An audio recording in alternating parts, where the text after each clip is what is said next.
세월이 흘러 이제는 허리가 굽고 손마디가 퉁퉁 부은 노파가 되었지만 정순의 눈길은 여전히 아들을 향해 있었다. 젊은 시절 남편을 잃고 홀로 아이를 키워내던 날들이 주마등처럼 스쳐간다.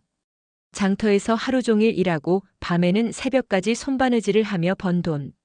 그 모든 세월의 무게가 지금 그녀의 집 한 채와 적금 통장에 고스란히 담겨 있었다. 엄마, 우리 이번에 사업을 좀 해보려고 해요. 수연이도 이제는 가만히 집에만 있긴 싫다 하고 기회가 온 것 같아. 근데 말이야, 담보가 필요해. 아들의 목소리는 여전히 어릴 적처럼 달콤하게 들렸다. 엄마만 바라보던 그때의 눈빛 같기도 했다. 정수는 그 말에 가슴이 철렁 내려앉았다. 영호야, 사업은 쉽지 않다잖니. 요즘 세상이 얼마나 험한데. 너도 알잖아. 엄마는 내가 안정적으로 살아주면 그걸로 됐는데. 아니에요, 엄마. 요즘 같은 시대에 가만히 직장만 붙잡고는 아무것도 못해요.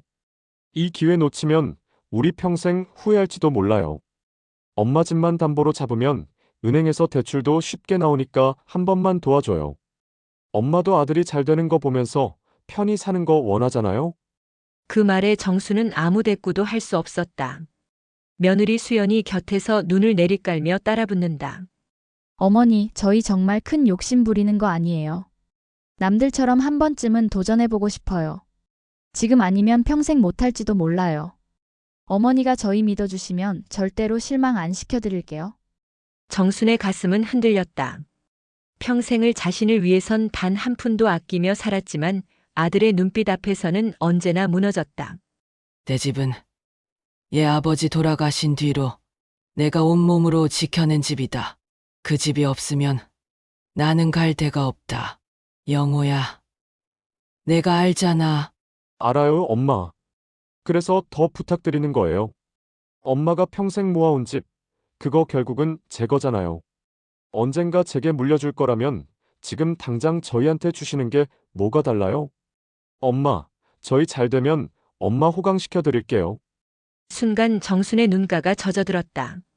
아들이 결국은 제 거잖아요 라고 말했을 때 마음 한쪽이 쓸쓸하게 무너져 내렸지만 동시에 그 말이 너무나도 당연하게 들렸다.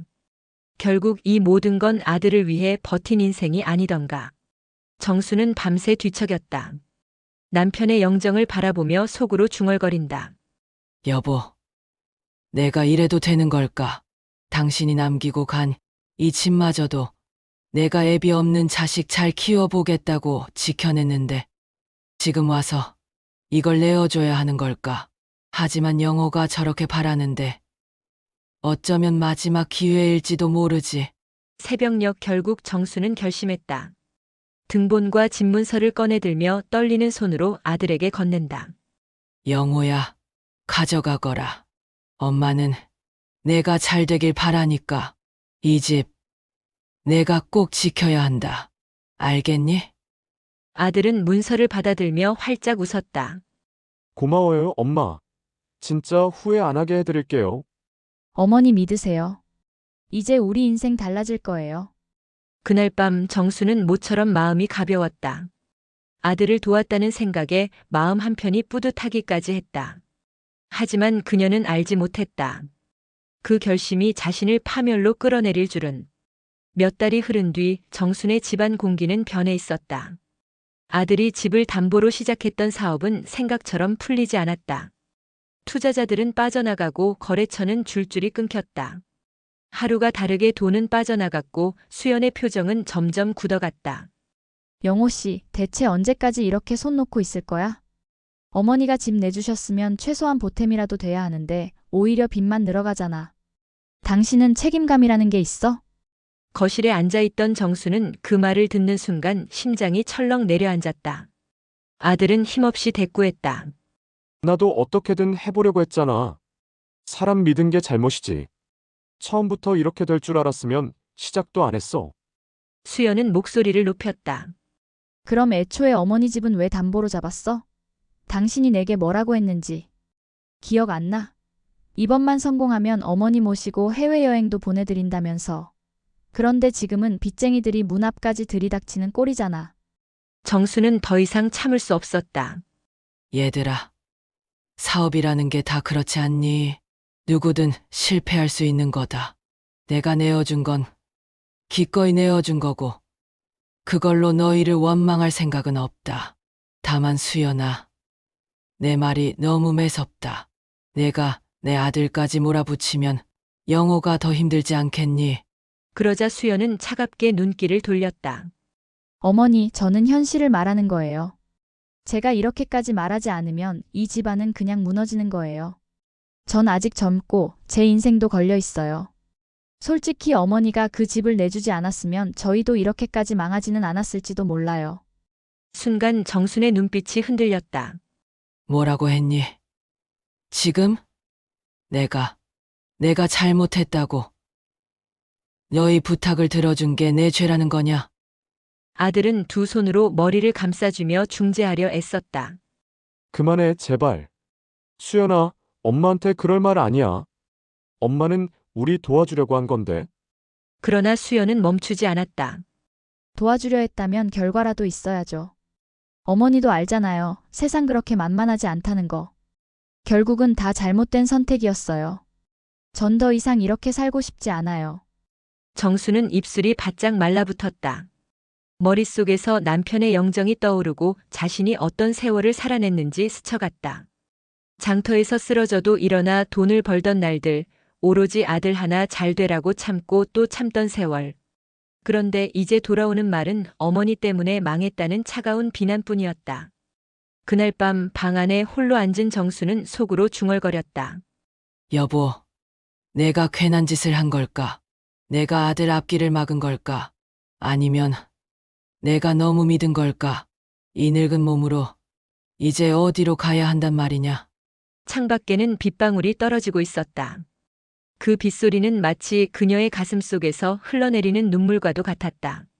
며칠 뒤 집안은 더욱 어수선해졌다. 빚 독촉 전화가 하루에도 수십 통씩 걸려왔고 문 앞에는 낯선 남자들이 서성였다. 정수는 낯선 목소리가 문을 두드릴 때마다 심장이 덜컥 내려앉았다. 그러던 어느 저녁 영호가 술에 취해 집에 들어왔다. 눈은 충혈되어 있었고 손은 떨리고 있었다. 엄마 나 이제 더는 못 버티겠어. 다 내 잘못이야. 근데 수연이가 그러는데 당분간 엄마가 다른데? 가 계시면 어떻겠냐고 집을 정리하는 게 좋을 것 같다고. 정수는 순간 귀를 의심했다. 뭐라고 했니? 내가 다른 데로 가라고? 이 집이 누구 피와 땀으로 세운 집인데 내 아버지 평생 손에 굳은 살 박히도록 일해서 세운 집이야. 내가 그걸 몰라? 영호는 눈을 피하며 낮게 말했다. 알아 엄마. 근데 지금 상황이 너무 힘들어. 수연이도 신경이 곤두서 있고 나도 어쩔 수가 없어. 잠시만이라도 엄마가 고향 내려가 계시면 안 될까? 정순의 가슴이 서늘하게 식어갔다. 영호야, 내가 그렇게 말할 줄은 몰랐다. 내가 내 곁에 있어주고 싶어서, 내 앞길을 열어주고 싶어서 다 내어준 건데, 이제 와서 나더러 짐짝처럼 나가라는 거냐? 그때 방에서 나오던 수연이 차갑게 끼어들었다. 어머니, 솔직히 말씀드릴게요. 지금 이 집은 더 이상 안전하지 않아요. 빚쟁이들이 언제 들이닥칠지도 모르고 저희도 정신적으로 너무 힘들어요. 어머니까지 계시면 상황이 더 복잡해질 뿐이에요. 어머니께서 잠시 자리를 피해 주시면 저희가 정리하고 나서 다시 모실게요. 정수는 분노에 치를 떨었다. 다시 모신다고? 내가 그런 말을 믿으라고? 이 집에서 나가라는 건 곧 내 인생에서 지워버리겠다는 거 아니냐? 내가 너희한테 뭘 잘못했니? 대체 뭘 잘못했냐고? 영호는 고개를 떨군 채 중얼거렸다. 미안해 엄마. 나도 너무 힘들어. 그 순간 정수는 알았다. 평생 품에 안고 지켜온 아들이 단 한순간 며느리의 말에 등을 돌렸음을. 남편 대신 삶의 이유였던 아들이 결국 자신을 버렸음을. 정수는 떨리는 손으로 작은 보따리를 싸들고 현관 앞에 섰다. 좋다. 그렇게 원한다면 내가 나가마. 하지만 기억해라. 내가 너희한테 준 이게 단순한 집 한 채가 아니라 내 인생 전부였다는 걸. 문이 닫히는 순간 거실엔 묘한 정적이 흘렀다. 영호는 술에 취한 채 아무 말도 못했고 수연은 냉랭한 눈빛으로 창밖만 바라보고 있었다. 그날 밤 정수는 낡은 시외버스를 타고 홀로 고향으로 향했다.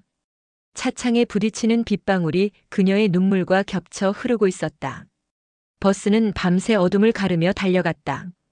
창밖에는 잊혀진 시골 마을의 희미한 가로등이 드문드문 비추고 있었다. 정수는 깊게 꺼져가는 촛불처럼 가슴이 텅 빈 채로 앉아 있었다. 도착한 고향은 오래전 남편과 함께 살던 곳이었지만 이제는 낯설게만 느껴졌다.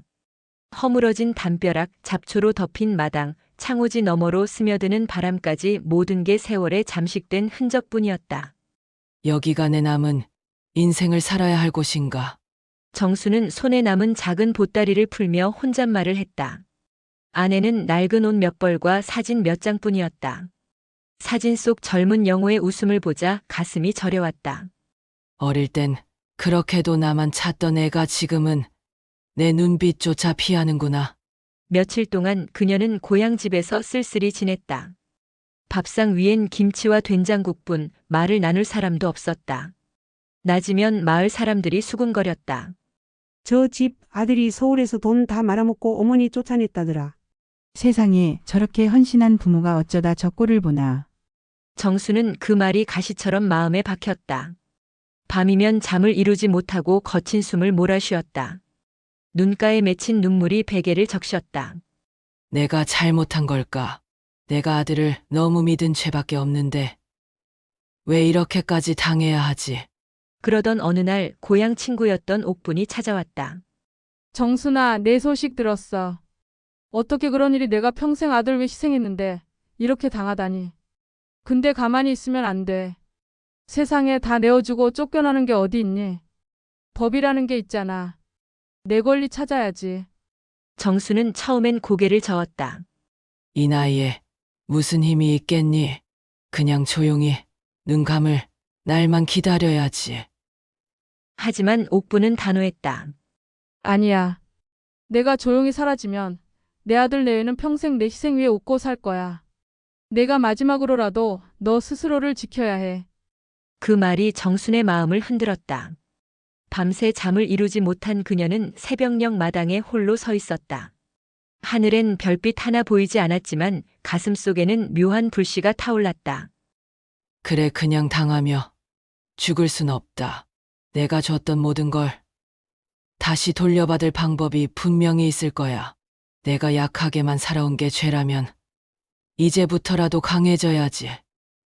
내 인생의 마지막은 내가 선택한다. 그녀의 눈빛은 더 이상 흔들리지 않았다. 눈물에 젖었던 얼굴은 굳건히 굳어 있었고 그동안 짓눌려 있던 삶의 무게가 서서히 분노와 결심으로 바뀌고 있었다. 며칠 뒤 정수는 구청 민원실을 찾았다. 흔들리는 다리를 이끌고 접수 창구에 앉아 조심스레 입을 열었다. 제가 아들 부부에게 집과 땅을 모두 증여했는데 지금은 쫓겨났습니다. 돌려받을 방법이 있습니까? 공무원은 서류를 살펴보다가 고개를 끄덕였다. 어르신, 증여 후에도 부양 의무를 다하지 않으면 증여를 취소할 수 있습니다. 소송을 진행해 보셔야겠네요. 순간 정순의 가슴 속에서 오랫동안 눌려있던 분노가 터져나왔다. 그래요. 그럼 나 끝까지 해보겠습니다. 아들 얼굴 다시 보더라도 내 권리 찾을 때까지는 물러서지 않겠어요. 며칠 뒤 영호와 수연은 소장을 받았다. 뭐야 이게? 엄마가 우리 상대로 소송을 했다고?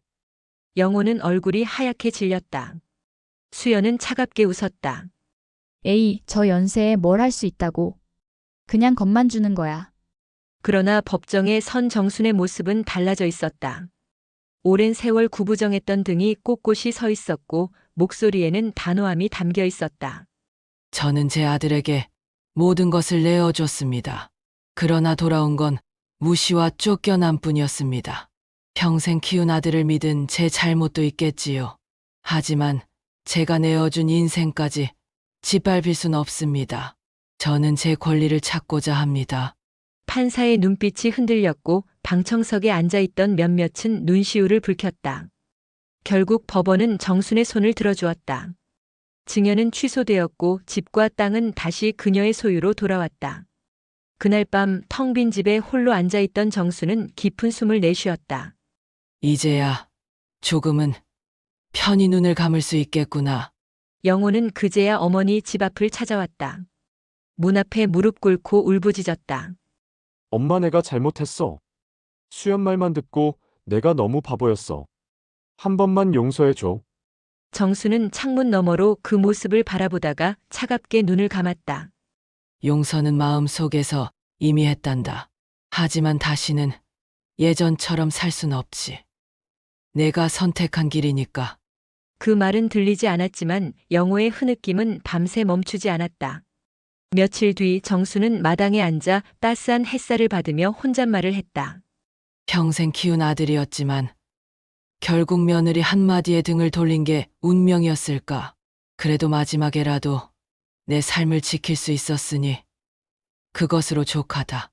멀리서 종소리가 울렸고 바람에 흩날리는 꽃잎이 그녀의 무릎 위에 내려앉았다. 정수는 그 꽃잎을 가만히 쥐며 눈가에 잔잔한 미소를 지었다.